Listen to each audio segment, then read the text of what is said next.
कोनो बात ना भाई है। इसकी आदत पता है बीच में क्या करेगा?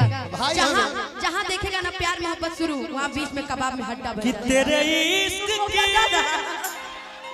दीवानगी सर पे चढ़ के बोले, झारस जब बाल सैया लागत कमाल सैया बगली से निकाल सैया जी बगली से रुमाल सैया जी पातर कारी होइया डोले ओहो नदिया के बीचे जैसे नैया डोले ओ सही मोर सैया डोले नदिया के बीचे जैसे नैया डोले ओ सही मोर सैया डोले तेरे इश्क की दीवानगी सर पे चढ़ के बोले।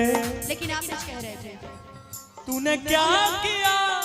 हम ये कह रहे थे दिल लगा नकिया के नथुनी बानी कनवा के बाली हम लटकल रहती। नकिया के नथुनी बानी कनवा के बाली हम लटकल रहती। राम जी बनैते ओठवे में साटल रहती। राम जी बनैते ओठवे में साटल।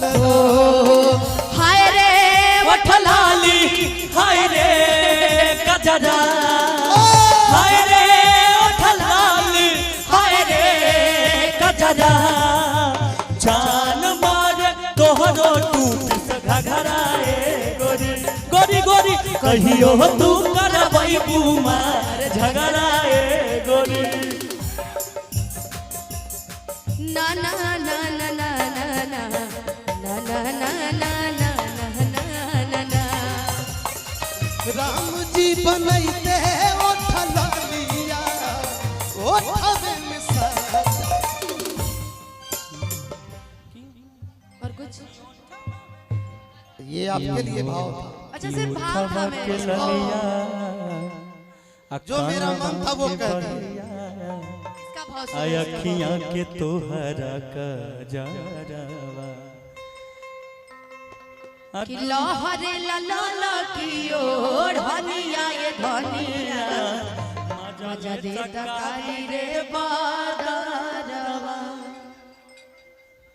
कि तोहर अखियां के काजल हमर जान ले गई कि तोहर अखियां के काजल हमर जान ले गई। आ कुछो कइबो न कइलो हे राजा अमन हैरान हो गई।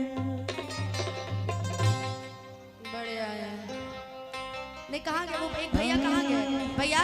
जिया भैया जिया हमने भी बोला नहीं। अच्छा ठीक है, इनकी फरमाइश है वो पूरा कर देते हैं साथ में कई कई गाने जोड़ के। लेकिन सुनिए ना,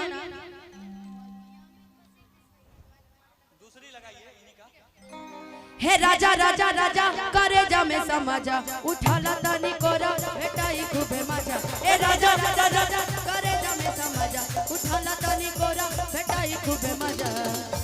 दौरा नहीं पड़ता इनको कि बहिया में कसी के सैया कि बहिया